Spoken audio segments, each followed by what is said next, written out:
que es que el sábado se desarrollan las actividades casi normales como los demás días, entonces es difícil, conseguir trabajo es difícil, estudiar en la universidad es difícil, pero resulta que en la obediencia yo no tengo participación en las decisiones de Dios. Dios me dijo, esto es, y ya. Tu única participación es hacer lo que Dios dijo. Pero Señor, mira, vamos a arreglar la cosa, sentémonos, Señor, vamos a hacer una reunión tú y yo, mira, está bien, yo voy a guardar el día de reposo, porque tú me mandas a guardar un día de reposo, pero vamos a hacer una pequeña variación en el plan, vamos en lugar del sábado, vamos a guardar el domingo, o el miércoles, porque yo trabajo 6 días a la semana y el miércoles es el único que me... No, ahí no hay participación. Cristo aprendió la obediencia, pero la obediencia sin participación. Antes él estaba acostumbrado a reunirse con el Padre y decidir, ahora ya no. El Padre allá arriba decide lo que quiere y él aquí abajo solo recibe la orden y la ejecuta. ¿Entienden ahora por qué Cristo aprendió la obediencia? ¿Se entiende claro? La otra parte, fue hecho perfecto. ¿Era Cristo perfecto? Sí, pero Cristo era perfecto como Dios. Pero Cristo no era un humano perfecto, porque ni siquiera era humano. Pero la perfección de que aquí habla no es la perfección de su humanidad, porque Cristo no fue hecho perfecto humanamente. Porque para ser hecho perfecto como humano tenía que haber sido imperfecto primero para luego ser hecho perfecto. Como tú y yo tenemos que ser como perfectos. Pero ¿por qué tenemos que ser perfectos? Porque somos imperfectos. Ahora, Cristo tenía una imperfección, hermanos, que era la que tenía que convertir en perfección. Resulta extraño, ¿verdad? Hablar de imperfección respecto de Cristo. La imperfección que Cristo tenía que convertir en perfección era, hermanos, la imperfección de ser ofrenda por el pecado. Cristo como ofrenda por el pecado, como cordero, tenía que ser hecho perfecto. Porque la labor de Cristo era simplemente ser Dios.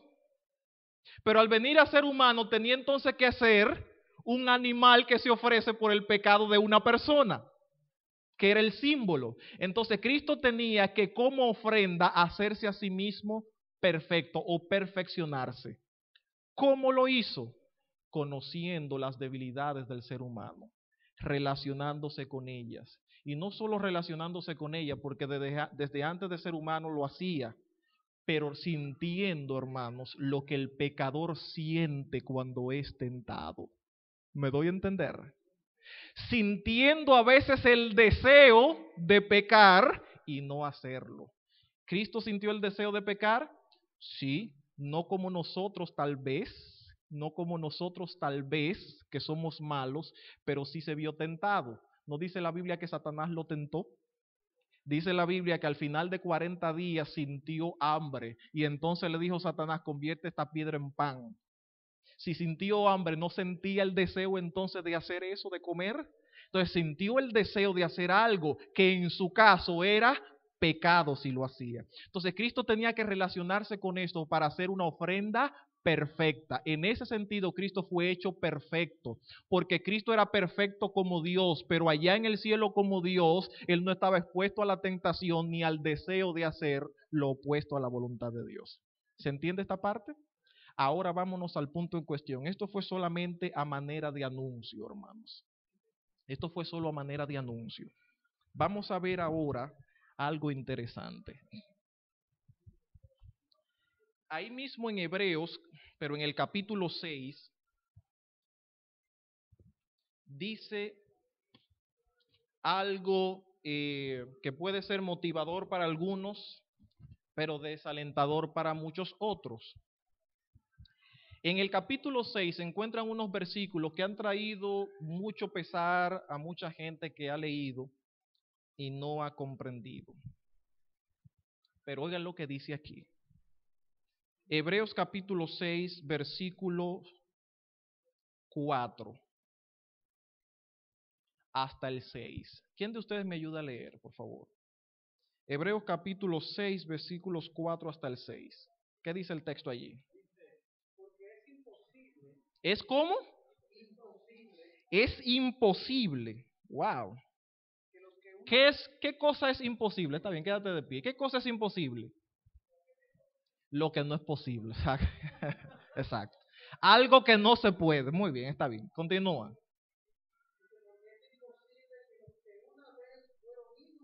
Ajá. Ajá. Ajá.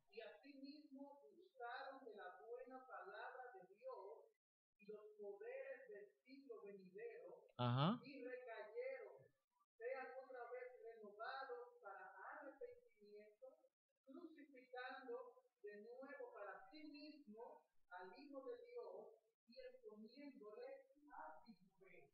Ok. Ignominia, sí, vergüenza, vituperio, exacto, burla. Ok. ¿Qué dice aquí? Que los que una vez fueron iluminados es como imposible que luego de recaer sean levantados para arrepentimiento. Está fuerte el texto, ¿verdad que sí? Hermanos, eso es imposible. Por lo tanto, una persona que cayó en esta situación se perdió para siempre y no es posible que se vuelva a arrepentir y que se vuelva a salvar. Tan simple como eso. ¿Es lo que dice el texto, sí o no? Es imposible que los que una vez fueron iluminados y recayeron, o sea que estaban verdad, pero de repente cayeron, se apartaron de la fe, están echados a perder para siempre, porque es imposible que vuelvan a ser rescatados para, eh, para arrepentimiento.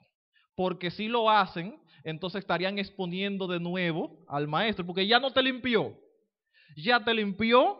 Entonces al tú apartarte de él y caer, ahora tiene otra vez que Cristo ofrecerse de nuevo como sacrificio. Entonces eso es imposible que ocurra. ¿Resulta alentador? ¿Verdad que no? Está desalentador el asunto. Pero ok, vamos a dejar eso ahí para entenderlo, para concluir con esa parte. Vámonos a ver algunos elementos primero para poder llegar a la comprensión de ese texto, porque el asunto es preocupante en realidad. Hay personas incluso, hermanos, que se han apartado de la fe para no volver jamás porque una vez leyeron el texto. Porque posiblemente tú estás ahí sentado en la iglesia, tranquilito, ¿verdad? Cantando y adorando, pero tú sabes lo que tú hiciste antes de venir para acá, ¿verdad? Y de repente te encuentras con este texto, pues ya yo estoy echado a perder, te vas porque no hay oportunidad para ti. En realidad no es eso lo que dice el texto, pero lo vamos a ver ahora al final. Antes de entender lo que dice allí, vamos a ver algunos elementos primero. Fíjense, hermanos, cuando Adán peca y cuando hay un pecado, cuando el ser humano cae en tentación, vamos a ver ahora qué ocurre, hermanos. Hay un elemento que nosotros en la tentación consideramos poco. Cuando Adán fue tentado, y cayó en desgracia junto con Eva, su mujer, que pecó primero, Dios les había dicho que no comieran de ese árbol porque el día que lo hicieran, morirían. Curiosamente comieron y no murieron, no murieron. Y fíjense algo, hermanos, al no morir ese día, pareció que Satanás había dicho algo que tenía razón. ¿Qué fue lo que Satanás le había dicho a Eva? Que no era verdad, que no iban a morir. Y comieron del árbol y es verdad que no murieron. O sea que Satanás no habló mentira del todo, pero ahí lo que se ve es una especie de sabiduría, o como se llama normalmente aquí, tigueraje de Satanás cuando dijo eso. Eso es un tema también bien extenso que más adelante es bueno considerar. Lo cierto es que no murieron por una razón que la Biblia explica y no vamos a hablar de ella. Pero hermanos, cuando Adán come del árbol y Eva también come del fruto, pecaron. Y resulta o surge una inquietud que vino a mi mente hace un tiempo. ¿Por qué razón había un árbol de la ciencia del conocimiento del bien y del mal en el huerto de Edén? Todo lo que Dios hizo era perfecto. Pero había un elemento que pareciera no ser perfecto. Era la existencia de ese árbol, que si de él se comía, el ser humano moriría. ¿Por qué razón estaba ese árbol plantado allí? Y curiosamente, justo al lado del árbol de la vida. ¿Por qué? ¿Cuál era la necesidad de ese árbol allí? ¿Qué creen ustedes? ¿Perdón? Probar la obediencia. Tenía que ser probada. ¿Por qué tenía la obediencia que ser probada? ¿Cuál era la necesidad de que la obediencia del hombre fuera probada? Porque tú hoy día eres tentado también, ¿sí o no?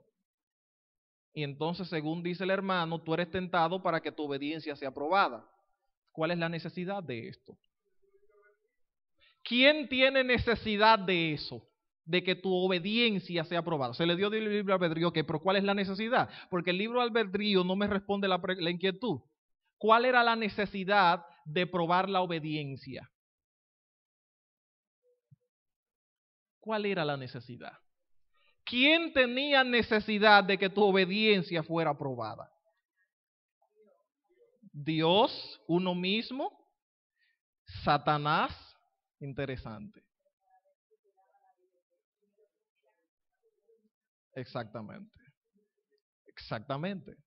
Dios no tenía necesidad de probar la obediencia del ser humano, porque Dios sabe quién es obediente o no sin que tenga que probarlo. Satanás, y fíjense ustedes, curiosamente, en el libro de Job encontramos algo interesante.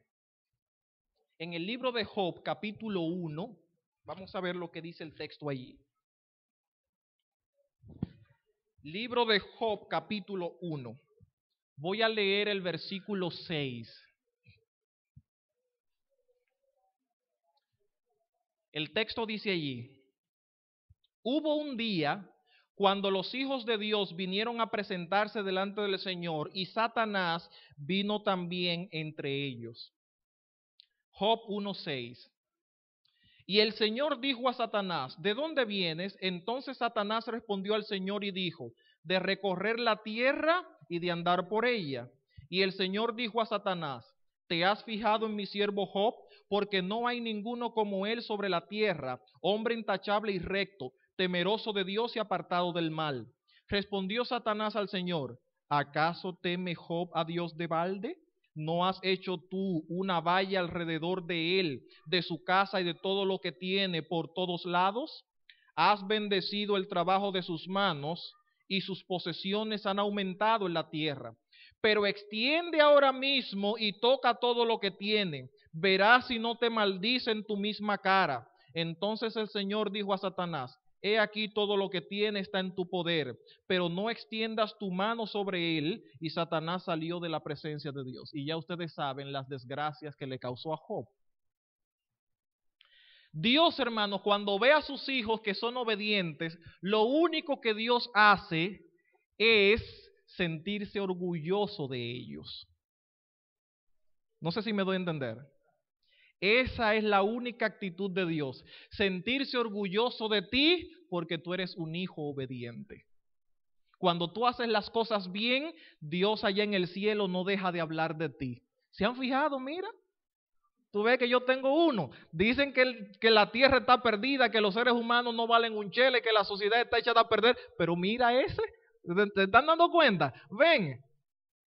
Cuando tú tienes un hijo, hoy los muchachos no quieren estudiar, pero mira el mío, sacó un 98 en matemáticas, y lo dice a todo el mundo.